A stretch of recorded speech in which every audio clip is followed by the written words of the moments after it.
Well, I understand that they are bandits, thieves, and all such things. But I grew to truly love them, you know. It was as if God instilled in me such a profound and authentic love for them. It wasn't merely pity or compassion, but truly, genuinely, it was love. Yes, genuine love.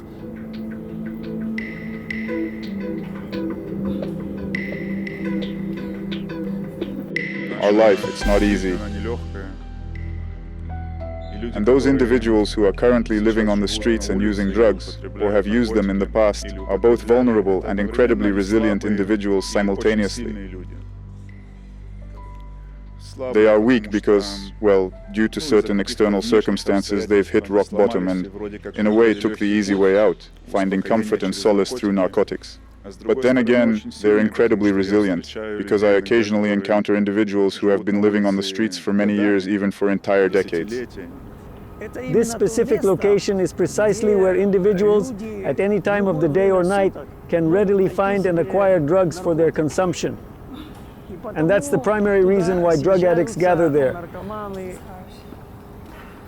Alcoholics from all cities across Israel.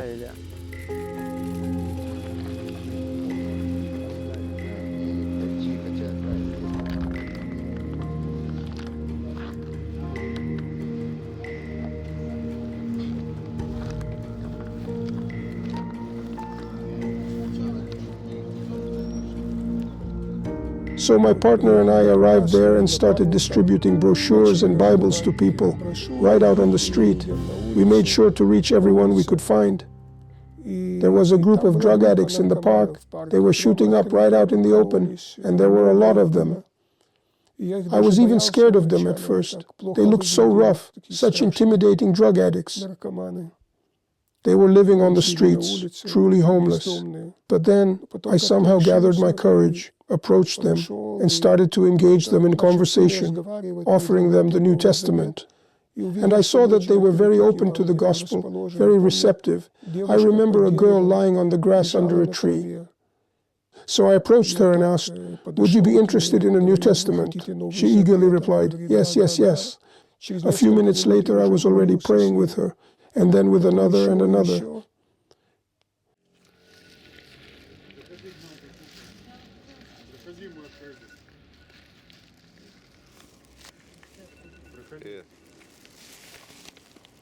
So, in the Aviv Center's ministry, situated right in the center of Tel Aviv, there's the old Tahana Merkazit. That used to be the old central bus station, but as of now, at this very moment, it's a place. How could one even begin to compare it to anything else? There were ghettos back then from when the Germans used to round up the Jewish people into a single area so that they could be better controlled. And now, it's pretty much the same situation here. There's a place just like that, almost in the very heart of Tel Aviv. If you look around, you'll see it's surrounded on all sides by skyscrapers and administrative buildings. But right here, on this tiny patch of land, I know this might sound harsh, but it's like rats in a cage. You know, it's just teeming with a completely different kind of life.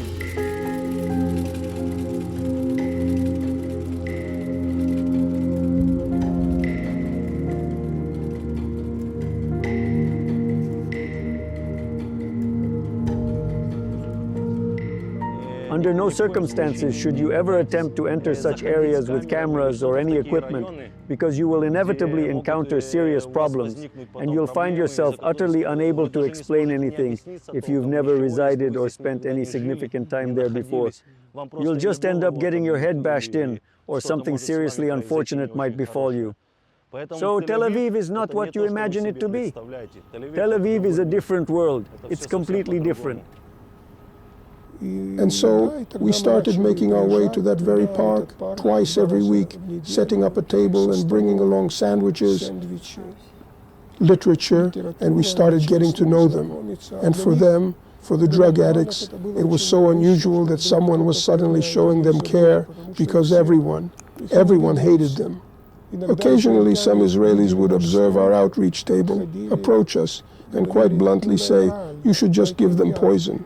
Why us? Why are they even needed here, right? They should be poisoned, not cared for." It was a new country. And getting involved with bad company. He was likely fleeing himself. Perhaps I wasn't truly ready to embrace that reality, deep down inside, perhaps somewhere.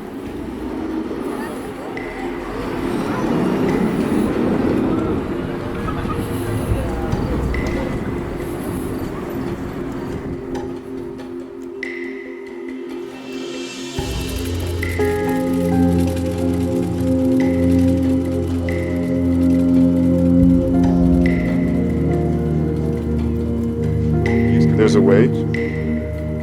It always starts with cigarettes. Then, when you try cigarettes, you quickly come to realize they won't instantly kill you, despite what everyone keeps saying. Then you might try some marijuana, for example, some weed, because you're told it won't kill you either. And everyone says it's terrible, you'll become an addict, but you try it, and it didn't kill you. Everything is totally fine. And yeah, there's just something.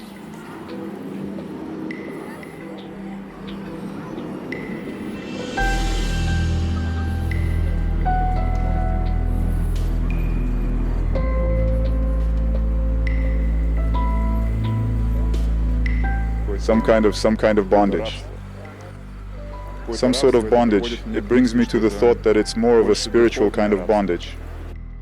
Because logically speaking, well, one must call for help, and indeed there are people who can provide that help. Well, you see, when I saw them for the very first time, well, it's just like it's written in the scriptures about the Good Samaritan.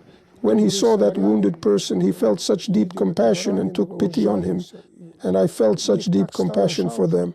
I saw these young, beautiful people, both girls and guys, literally perishing right before my eyes. Back then, and even now, though less common, they were dying like flies. I mean, literally every single day someone would overdose. They were literally perishing. I didn't perceive them as criminals at all. Rather, I saw them mostly as young people, just like children. I simply felt so much compassion for them. I vividly recall those initial 3 days. I couldn't sleep a wink. It was just such a heavy burden, just like that. Well, it's not exactly simple. I don't recall the specific Greek word used when the Samaritan showed compassion, but this isn't just ordinary pity. It's a profound sense of pity from God.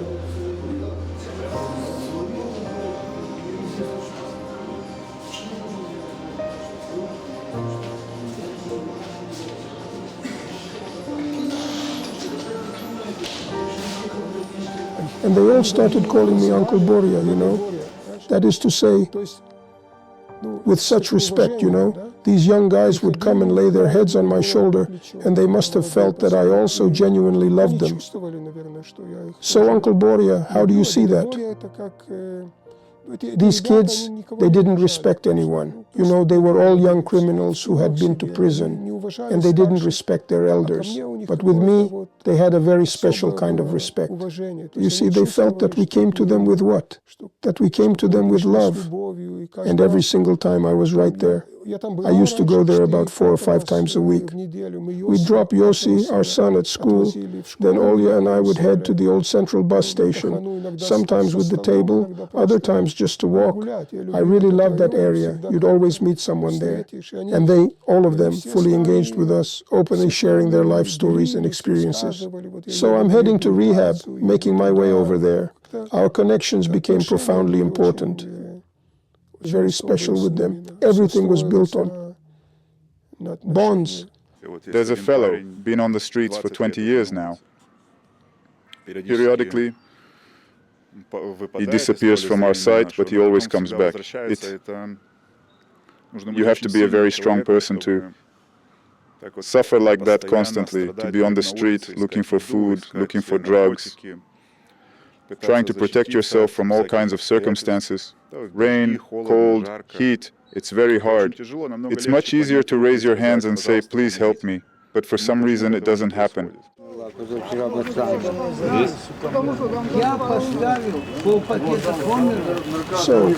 what did I learn about them specifically? What insights did I gather into their lives and experiences that shed light on why they are in their current situation? Why did they end up in the predicaments they're in? because I realized this by talking to them. I had many conversations with them. We were companions, and they confided in me their life stories. And there was an attachment. I was just one of many, though, and there was a team of volunteers. And the one thing that truly united them all, the common thread, was that every single one of them hailed from broken families. I mean, there wasn't a single person among them who grew up in a well-adjusted family. Some grew up with their grandmother. For others, their father was violent towards them, beating them. Then there were those who were orphans, raised in an orphanage, growing up without parental love or guidance. And it's never really happened, and I've certainly never heard of it anywhere.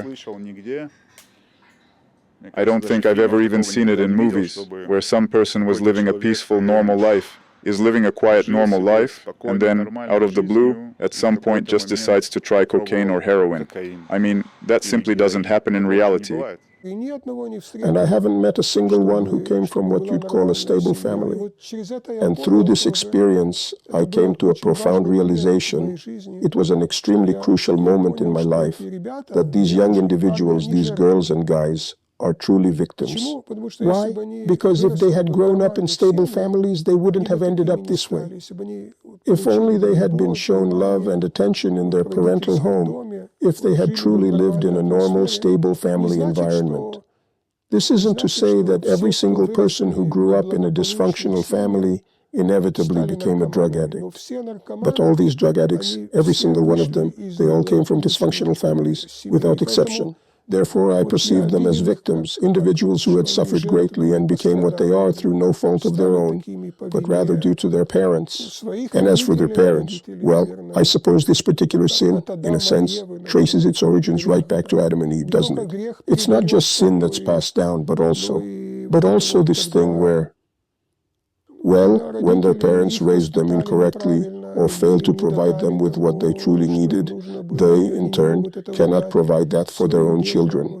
And that's how this cycle perpetuates, chaining down through generations. And yes, indeed, I've seen this plight from both sides.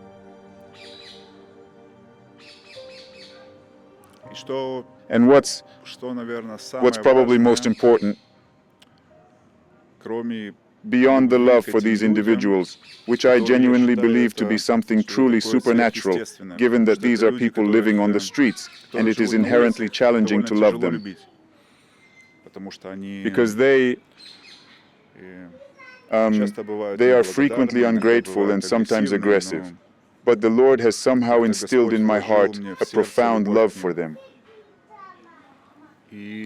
And what's important is that I'm able to discern nuances and subtle aspects that people often overlook or don't fully consider when they first come to offer their service, especially when they serve in Aviv.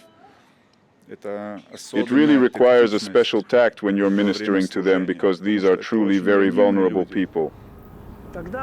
When a bowl of soup is thrown at you and you are forced to remain silent, even then you must approach and embrace that very person. Or for instance, their feet that you know are rotting and emit such a terrible odor, and yet you find yourself washing and bandaging them with care.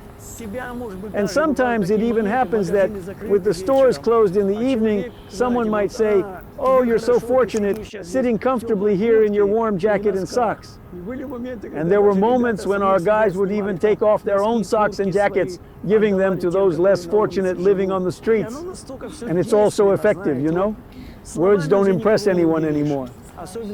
Especially here in Israel. Christ, it is written, always showed by deed. He first demonstrated this love through his actions, and only then did he preach the gospel of the kingdom of God.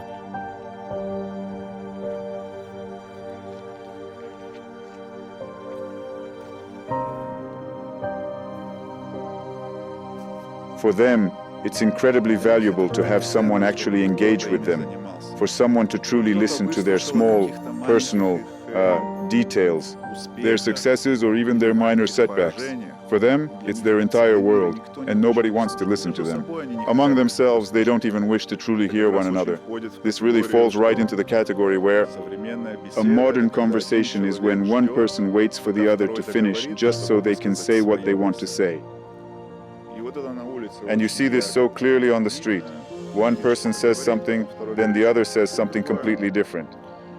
And when someone comes and offers them even a small measure of this attention, a glimmer of this light, it becomes an immense treasure in their eyes. And they start to wonder and say, who are these people? Why are they suddenly listening to me?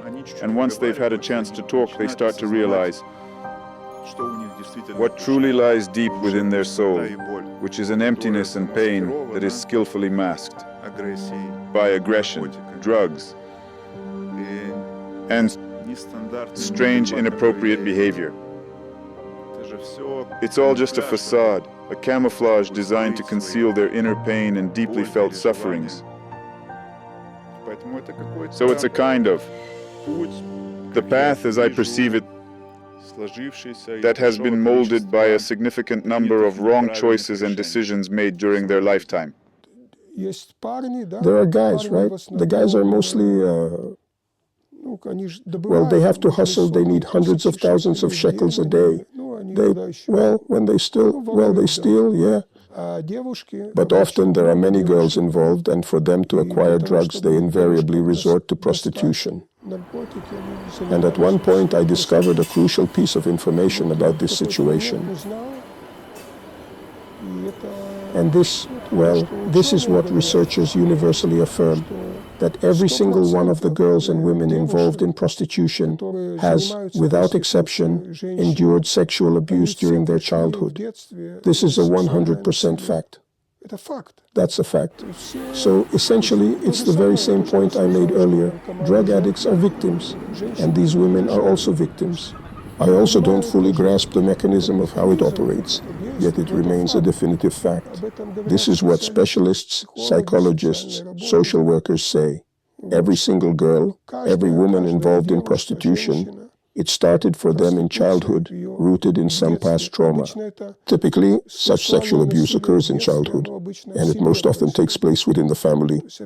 So again, they're victims, and when you learn these facts, your attitude towards these people, it profoundly changes, you see. You stop judging them. You don't look down on them or view them with disdain any longer.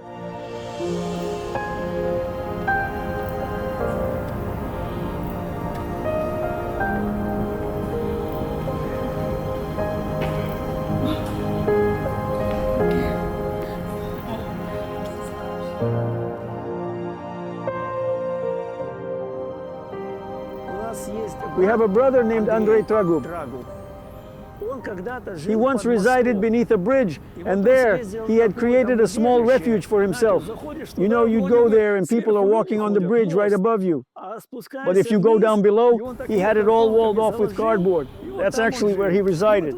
We used to go visit him there often, preach to him, offer him a spot at our center. He flat out refused our help, drove us away, and even cursed at us. But then, after some time, he requested to come to the center. He had reunited with a friend who had also undergone rehabilitation, and that amazed him. First of all, knowing this guy, what could possibly have changed him? And when his friend testified that he'd been to a rehab center, that he'd come to believe in the Messiah of Israel, Yeshua HaMashiach, the Christ, this man found hope, and he ended up at our center. And now, in the present day, he himself serves as a minister. On a certain day, he goes there for our mission to Tachana and feeds the guys. Today, God has given him a wife and 2 children. These are the kinds of good actions, that happen at Tachana. It's not all just horror there. Good things are happening there as well. And then, all of a sudden, I started thinking about my prior experiences, and even though in our community, we mostly had what you might call regular people. But my heart was always drawn to those drug addicts, those truly unfortunate and needy individuals. They always seemed to be somehow, these individuals were always present on my path somehow. Especially in recent years, when I was trying to establish a church community in Tel Aviv, I consistently encountered individuals from dysfunctional backgrounds. And this really got me thinking. It gave me the idea that the next church I endeavor to establish, it's going to be in a rough neighborhood of Tel Aviv. right there, in that very place where all the drug addicts, the prostitutes, the refugees, the poor, and the homeless gather, I had considered, I'll go there and establish a church.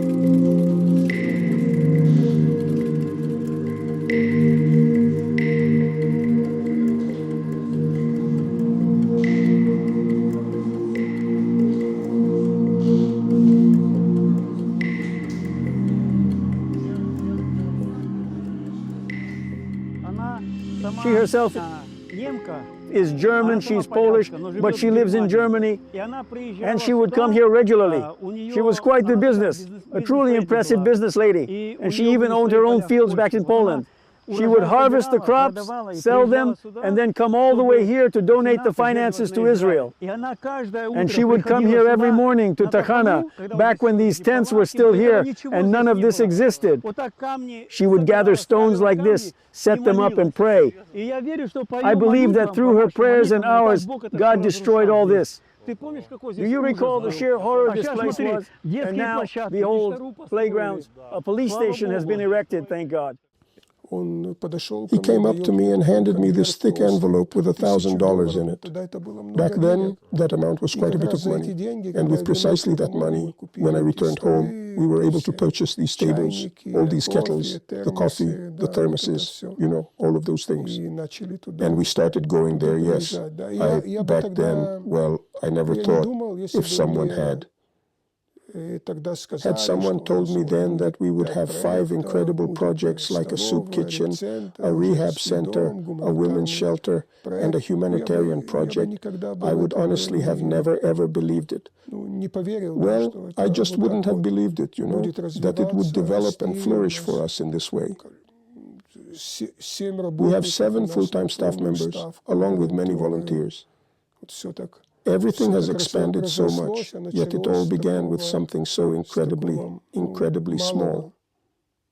The unique thing about what we try to do at Aviv, this is not merely an act of showing sincere, genuine love to these people, because all of our volunteers, most of them, 90%, have experienced it themselves. They understand the immense suffering, the severe hardship involved. A person will live in a civilized society through his message. He is righteous, he will justify many, and he will bear their sins upon himself. For this I have given him a portion.